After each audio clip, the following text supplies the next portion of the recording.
آپ نے وہاں پہ یہ نہیں بیان فرمایا کس عالم کا قول ہے، لیکن چونکہ آپ جو ہے ویڈیو کے اندر اعتراضات کس پہ کر رہے تھے؟ شیخ الحدیث حضرت مولانا سعد صاحب دامت برکاتہم پہ، تو سننے والوں نے بھی جو ہے کیا کیا، اس ملفوظ کو کس کا ملفوظ سمجھ لیا؟ حضرت جی مولانا محمد سعد صاحب دامت برکاتہم کا۔ لیکن اس سے یہ پتہ لگ گیا، یہ جو میں نے آپ کو دکھایا حوالہ، کہ یہ شیخ الحدیث حضرت مولانا محمد سعد صاحب کا ملفوظ نہیں ہے۔ ہاں یہ ملفوظ ہے اس کتاب کے اندر یہ، لیکن یہ ہے حضرت مولانا احمد لاڈ صاحب کا۔ لہٰذا جب مولانا احمد لاڈ صاحب کا ملفوظ ہے، میں یہاں حضرت مولانا احمد لاڈ صاحب اگرچہ ہمارے اکابر رہے ہیں کسی وقت دعوت و تبلیغ کے، اور آج بھی ہم ان کو اپنا بڑا مانتے ہیں، لیکن چونکہ اب وہ مرکز چھوڑ کے چلے گئے ہیں اور حضرت مولانا سعد صاحب دامت برکاتہم سے ان کو شدید اختلاف ہے، اس کی بنا پر ہم حضرت مولانا احمد لاڈ صاحب کے ملفوظ کی وضاحت بھی نہیں کرنا چاہتے، اور جو ہے اس قول کو ثابت بھی کرنا نہیں چاہتے، بلکہ جو ہمارے بھائی شورا والے حضرات ہیں ان کے وہ بڑے ہیں، اس قول کی ذمہ داری ان پہ ہے۔ لہٰذا حضرت مفتی صاحب دامت برکاتہم کو چاہیے کہ یہ قول ان کے سامنے پیش کریں اور اس کی وضاحت ان سے طلب کریں۔ لہٰذا حضرت مولانا سعد صاحب دامت برکاتہم کا جو دامن ہے وہ اس سے بالکل بری الذمہ ہے، یہ حضرت مولانا سعد صاحب دامت برکاتہم کا ملفوظ ہے ہی نہیں۔ قرآن کریم میں اللہ فرماتا ہے وَلَا يَجْرِمَنَّكُمْ شَنَآنُ قَوْمٍ عَلَىٰ أَلَّا تَعْدِلُوا، کسی قوم کی دشمنی تمہیں اس بات پر تیار نہ کر دے کہ تم ناانصافی کر بیٹھو۔ انصاف سے آدمی کو کام لینا چاہیے۔ تقوی کا تقاضا بھی یہی ہے کہ بات حق، سچ اور صاف اور ستھری کہی جائے۔ تو اب ظاہر سی بات ہے جب ویڈیو کے اندر یہ بات آئی تو لوگوں نے سمجھ لیا کہ حضرت مولانا سعد صاحب کا ملفوظ ہے، اس سے بہت حضرت مولانا سعد صاحب کی جو ہے شخصیت داغدار ہوئی ہے، ہمیں اس بات کا بہت بڑا دکھ ہے، بہت بڑا صدمہ ہے، بہت بڑا افسوس ہے۔ تو یہ جو ہے یہ اعتراض نمبر 2 کا جواب بھی مکمل ہوا، اس لیے یہ آپ یہاں پہ یہ سمجھ لیے کہ یہ مولانا احمد لاڈ صاحب کا ملفوظ ہے، مولانا سعد صاحب کا ملفوظ نہیں ہے۔ اعمال دعوت کو آپ خود پڑھیں، اللہ کا واسطہ میں دے کے کہتا ہوں، چاہے احباب شورا والے ہوں چاہے احباب مرکز نظام الدین سے وابستہ ہوں، انصاف کا تقاضا یہ ہے کہ وہ اس کتاب کو لے کے اعمال دعوت کے صفحہ 31 کو خود پڑھیں، آپ کو خود پتہ لگ جائے گا یہ ملفوظ کس کا ہے، لہٰذا اس لیے ہمیں اس کے جواب دینے کی ضرورت نہیں ہے۔ اعتراض نمبر 2 کا جواب مکمل ہوا ہے۔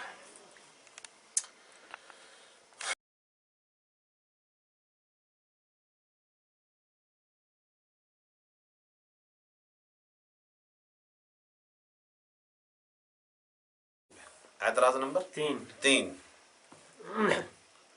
اعتراض نمبر 3 یہی تبلیغی کام کا جو نیا رخ ہے، تو اس میں جو ہے تیسرا ایک اعتراض یہ بھی کیا گیا ہے، جب تک دنیا باقی رہے گی ہجرت کی ضرورت باقی رہے گی، چاہے پوری دنیا دارالاسلام میں داخل ہو جائے۔ بے شک یہ اعمال دعوت میں موجود ہے، اور یہ حضرت مولانا سعد صاحب کا قول ہے، اس میں کوئی شک کی بات نہیں ہے۔ تو ہمارے یہ جو بڑے ہیں حضرت مفتی ایوب صاحب دامت برکاتہم، اس پہ یہ فرماتے ہیں کہ اب ہجرت کی ضرورت کیسے باقی رہی؟ فتح مکہ کے موقع پر تو رسول اللہ صلی اللہ علیہ وسلم نے فرما دیا تھا اب ہجرت فرض نہیں ہے۔ تو اس کا جواب جو ہے میں انشاءاللہ ابھی دیتا ہوں کہ حضرت مولانا سعد صاحب دامت برکاتہم کا یہ قول کس پس منظر میں ہے۔ آپ کا یہ قول بھی دراصل حدیث پاک سے مستنبط ہے۔ ابھی میں آپ کو حوالہ دیتا ہوں، پہلے منتخب احادیث کا حوالہ ہے، صفحہ 666، 667 اور 668۔ پہلے میں آپ کو یہ سمجھانا چاہتا ہوں کہ یہ جو ہے ہجرت ہوتی کتنی قسم کی ہے۔ ہم ہجرت ایک ہی بات کو سمجھ لیتے ہیں، ہجرت باتا اور ہجرت بادیہ، 2 قسم کی ہجرتیں ہیں۔ تو ہجرت باتا تو واقعی ختم ہے، وہ تو یہ تھا کہ نبی کریم صلی اللہ علیہ وسلم کے ساتھ جا کے بس قیام کرنا اور آپ کے ساتھ ہی رہنا ہمیشہ، مکے سے مدینہ ہجرت کرنا، یہ ہجرت باتا کہلاتی ہے۔ لیکن ہجرت بادیہ یہ ہے کہ جب بھی دین کا تقاضا آئے تو کچھ وقت کے لیے یا کافی وقت کے لیے اللہ کے دین کے تقاضے کے لیے نکلنا اور پھر واپس اپنے گھر واپس آ جانا۔ اب میں اس کا آپ کو حوالہ دیتا ہوں، دیکھیے یہ کتاب جو ہے حدیث کی کتاب ہے، اس کا نام جو ہے منتخب احادیث ہے، آپ اس کو اچھی طرح سے دیکھیے جی، ٹھیک ہے جی۔ اب اس کا جو ہے ساتھ کے ساتھ جو ہے میں آگے حوالہ کھولوں گا، آپ ان حوالوں کو بھی دیکھ لیں اچھی طرح۔ یہ دیکھیے یہ میں نے ہائی لائٹ کیا یہاں سے، یہ والا، اس کو آپ اچھی طرح سے دیکھیے، اس حدیث کو میں پہلے پڑھنا چاہ رہا ہوں، اگرچہ ہائی لائٹ میں نے اور بھی کیے ہیں، لیکن اس حدیث کو پہلے پڑھنے سے ہم پہ یہ بات کھل جائے گی کہ ہجرت کتنی طرح کی ہوتی ہے، کون سی ہجرت فتح مکہ کے موقع پر ختم ہو گئی اور کون سی ہجرت جو ہے قیامت تک جاری رہے گی۔ اب میں اسی طرح یہاں یہ دیکھیے، یہ اس کا صفحہ 668 ہے، یعنی 668 ہے، اوپر عربی میں میں نے ہائی لائٹ کیا ہے اور ساتھ میں اردو میں اس کا ترجمہ بھی کیا ہے۔ تو بہرحال اب میں جو ہے اس کو پڑھوں گا اچھی طرح سے، آپ جو ہے اس کو سنیں گے، کیونکہ بعض حضرات وہ ہوتے ہیں جو بیچارے جن کتاب پڑھ نہیں پاتے، مطالعہ کر نہیں پاتے۔ آپ خود بھی منتخب احادیث لائیں، یہ منتخب احادیث میں جس جگہ کی یہ حدیث ہے اس کا حوالہ بھی اس کے اندر موجود ہے، لہذا میں اس کو پڑھتا ہوں۔ یہ دیکھیے،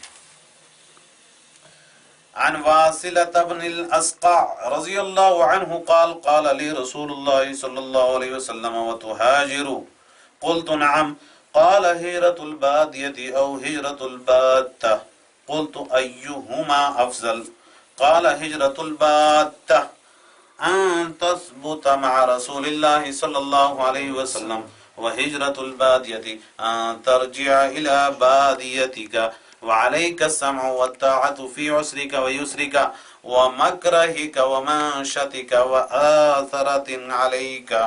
اس میں حوالہ طبرانی کا ہے، کس کا؟ طبرانی شریف کا، اور پورا حوالہ دیا ہے کہ کہاں سے یہ حدیث لی ہے۔ اب پورا جو ہے میں اس کا ترجمہ بھی پڑھتا ہوں۔ حضرت واصلہ بن اسقع رضی اللہ عنہ سے روایت ہے کہ رسول اللہ صلی اللہ علیہ وسلم نے مجھ سے پوچھا تم ہجرت کرو گے؟ میں نے کہا جی ہاں۔ ارشاد فرمایا ہجرت بادیہ یا ہجرت بادہ، کون سی ہجرت کرو گے؟ میں نے عرض کیا ان دونوں میں سے کون سی افضل ہے؟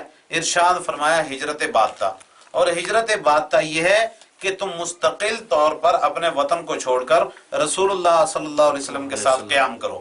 یہ ہجرت نبی کریم صلی اللہ علیہ وسلم کے زمانہ میں فتح مکہ سے پہلے مکہ مکرمہ سے مدینہ منورہ کی طرف تھی، اور ہجرت بادیہ یہ ہے کہ تم وقتی طور پر دینی مقصد کے لیے اپنے وطن کو چھوڑ کر اللہ تعالیٰ کے راستے میں نکلو اور پھر واپس اپنے علاقہ میں لوٹ جاؤ۔ تم پر ہر حال میں تنگی ہو یا آسانی، دل چاہے یا نہ چاہے، اور دوسرے کو تم سے آگے کیا جائے، امیر کی بات کو سننا اور ماننا ضروری ہے۔ طبرانی مجمع الزوائد۔ تو بہرحال اس سے پتہ لگا ہجرت کی کتنی قسمیں ہیں؟ دو قسمیں، ایک ہجرت بادہ ہوگی اور ایک ہجرت بادیہ ہوگی۔ ہجرت بادہ تو ہوگی کہ مستقل طور پہ وطن کو چھوڑ دینا جی، اور وہ تھی فتح مکہ سے پہلے مکہ سے مدینہ کو ہجرت کرتے تھے۔ اور ہجرت بادیہ جو ہے یہ ہمیشہ رہے گی، جب بھی دین کا تقاضا آئے گا تو ہجرت بادیہ کرنی پڑے گی۔ اور حضرت مولانا سعد صاحب کے فرمانے کا یہی مطلب ہے کہ ہجرت چاہے ساری دنیا دارالاسلام میں داخل ہو جائے تب بھی ہجرت کی ضرورت باقی رہے گی۔ اب میں جو ہے اور حدیثیں بھی پڑھتا ہوں، آپ اس کا صفحہ 667 اور 666 یعنی 666 667 بھی اچھی طرح دھیان سے دیکھیے۔ پہلے صفحہ نمبر 666 کو دیکھیے اور پھر صفحہ نمبر 667 کو بھی دیکھیے۔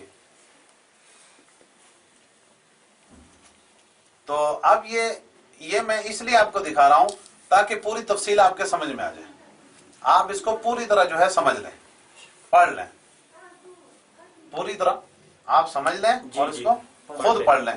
جب آپ خود جا کے پڑھیں گے انشاءاللہ جو آپ پہ بات کھل جائے گی۔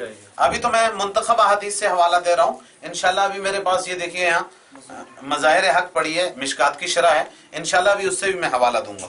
تو بہرحال اب میں ان کو پڑھتا ہوں۔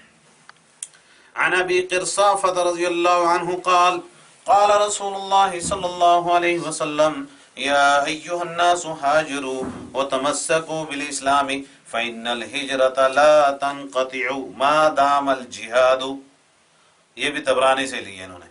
حضرت ابو قرصافہ رضی اللہ عنہ سے روایت ہے کہ رسول اللہ صلی اللہ علیہ وسلم نے ارشاد فرمایا لوگو اللہ تعالیٰ کے راستے میں ہجرت کرو اور اسلام کو مضبوطی سے تھامے رکھو، کیونکہ جب تک جہاد رہے گا اللہ تعالیٰ کے راستے کی ہجرت بھی ختم نہیں ہوگی۔ سبحان اللہ، بالکل صاف صاف حدیث کے الفاظ۔ اور دوسری حدیث سنیے، عن معاویة وعبد الرحمن بن عوف وعبد الله بن عمرو بن العاص رضی اللہ عنہم ان النبی صلی اللہ علیہ وسلم قال الہجرۃ خصلتان احداہما ہجرۃ السیئات والاخرى یہاجر الی اللہ ورسولہ ولا تنقطع الہجرۃ ما تقبل التوبہ ولا تزال التوبة مقبولة حتى تطلع الشمس من المغرب فإذا طلعت طبع على كل قلب بما فيه وكفي الناس العمل. یہ احمد سے لیے انہوں نے، احمد سے اور طبرانی سے. جی. اب اس کا ترجمہ سنیے. حضرت معاویہ، حضرت عبد الرحمن بن عوف اور حضرت عبداللہ بن عمر بن عاص رضی اللہ عنہما سے روایت ہے کہ نبی کریم صلی اللہ علیہ وسلم نے ارشاد فرمایا ہجرت کی دو قسمیں ہیں، ایک ہجرت برائیوں کو چھوڑنا ہے، ایک ہجرت برائیوں کو چھوڑنا ہے، دوسری ہجرت اللہ تعالیٰ اور ان کے رسول کی طرف ہجرت کرنا ہے، یعنی اپنی چیزوں کو چھوڑ کر اللہ تعالیٰ اور ان کے رسول کے راستہ میں ہجرت کرنا ہے. ہجرت اس وقت تک باقی رہے گی جب تک توبہ قبول ہوگی. ہجرت کب تک باقی رہے گی؟ جب تک توبہ قبول ہوگی. توبہ اس وقت تک قبول ہوگی جب تک سورج مغرب سے طلوع نہ ہو جائے. جب تک سورج مغرب سے طلوع نہ ہو جائے. جب سورج مغرب سے طلوع ہو جائے گا تو اس وقت دل جس حالت ایمان یا کفر پر ہوں گے اسی پر مہر لگا دی جائے گی، اور لوگوں کے پچھلے عمل ہی ہمیشہ کے لیے کامیاب ہونے یا ناکام ہونے کے لیے کافی ہوں گے. آپ اندازہ کریے. اب اس کے اندر ہجرت کی ساری قسمیں آ گئی. ہجرت بادی آ گئی، ہجرت باتا آ گئی، اور گناہوں کے چھوڑنے کی ہجرت آ گئی. یہ تمام ہجرتیں. تو حضرت مولانا سعد صاحب دامت برکاتہم نے اگر یہ فرما دیا تو انہوں نے کون سا جرم کر دیا؟ مجھے یہ سمجھ میں نہیں آتی کہ اگر انہوں نے یہ فرما دیا جب تک دنیا باقی رہے گی ہجرت کی ضرورت باقی رہے گی، چاہے پوری دنیا دارالاسلام میں داخل ہو جائے. لوگوں نے ہجرت کو ایک ہی معنی میں سمجھا، اسی لیے اعتراض کر دیا. کاش افسوس اس اعتراض کو کرنے سے پہلے احادیث نبویہ صلی اللہ علیہ وسلم پہ ایک نظر ڈال لی ہوتی، احادیث کو پڑھ لیا ہوتا تو کبھی بھی یہ اعتراض نہ کیا جاتا. اب یہ تو میں نے منتخب احادیث سے آپ کو جو ہے حوالے دیے تھے. اب میں آپ کے سامنے مشکات کی شرح، مشکات شریف کی شرح مظاہر حق لا رہا ہوں. آپ غور سے دیکھیے اس کو. یہ مظاہر حق، بلکہ میں اندر سے دکھاؤں گا آپ کو کہ یہ جو ہے یہاں پہ تو جلد مت لکھی ہوئی ہے. ہاں اچھا پیچھے ہے. ہاں پیچھے اس کی جو ہے جلد بھی لکھی ہے، جلد 3، جلد 3 یعنی جلد 100. اب میں جو ہے اندر کے صفحے سے بھی دکھاتا ہوں آپ کو تاکہ اندر پوری بات کھل کے آ جائے. یہ دیکھیے مظاہر حق ہے، مشکات شریف کی شرح ہے. مشکات شریف مشہور حدیث کی کتاب ہے، الحمدللہ بڑی معتبر کتاب ہے. جلد 100 میں یہ 3ری جلد ہے. اب میں جو ہے اس کے صفحہ پہ جاؤں گا اور آپ کو بتاؤں گا. صفحہ 180، اس کے آپ صفحہ 180 کو دیکھیے. میں نے یہاں پہ ہائی لائٹ کر دی ہے پوری طرح اور اس کا ترجمہ بھی ہائی لائٹ کر دیا ہے. اس کو اچھی طرح سے آپ دیکھیں. اچھی طرح جب آپ دیکھیں گے تو آپ خود پڑھیں گے، آپ کو اندازہ ہو جائے گا کہ واقعی یہ چیز یہاں پہ موجود ہے، اور اللہ کے فضل و کرم سے بہت مضبوط دلیل کے ساتھ یہ چیز موجود ہے. جی. تو اب میں اس کو جو ہے پڑھ کے بھی سنا دیتا ہوں. جی. وعن معاویہ قال قال رسول اللہ صلی اللہ علیہ وسلم لا تنقطع الهجرة حتى تنقطع التوبة حتى تطلع الشمس من مغربها رواه احمد و ابو داود والدارمی. اندازہ کریے. ترجمہ. اور حضرت معاویہ رضی اللہ تعالیٰ عنہ راوی ہیں کہ رسول کریم صلی اللہ علیہ وسلم نے فرمایا ہجرت یعنی گناہوں سے توبہ کی طرف رجوع موقوف نہیں ہوگی تا وقت کہ توبہ موقوف نہ ہو، اور توبہ اس وقت تک موقوف نہ ہوگی جب تک کہ آفتاب مغرب کی طرف سے نہ نکلے.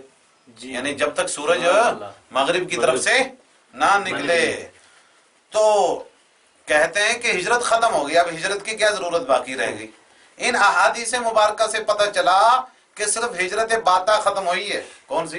ہجرت باتا.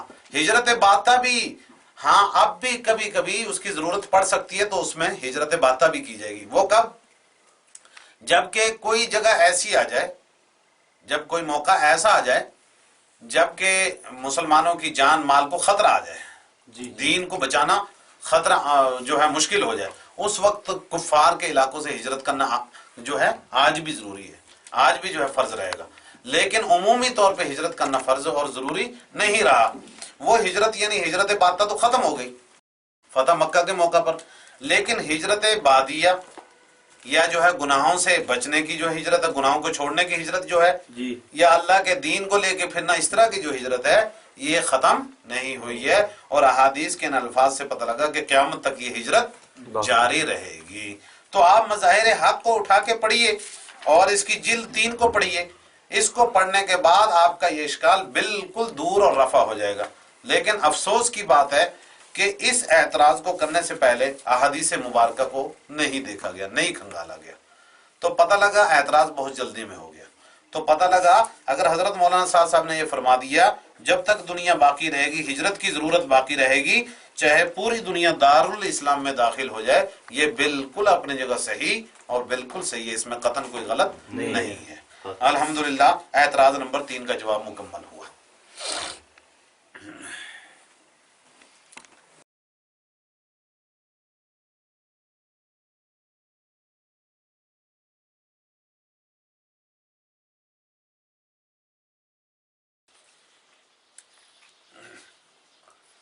اعتراض نمبر 5، اعتراض نمبر 5، پانچواں اعتراض حضرت مفتی محمد ایوب صاحب دامت برکاتہم، محتم دارالعلوم اسلامیہ پنجورہ شوپیاں، انہوں نے شیخ الحدیث حضرت جی مولانا محمد سعد صاحب کے ملفوظ پر ایک اعتراض کیا ہے۔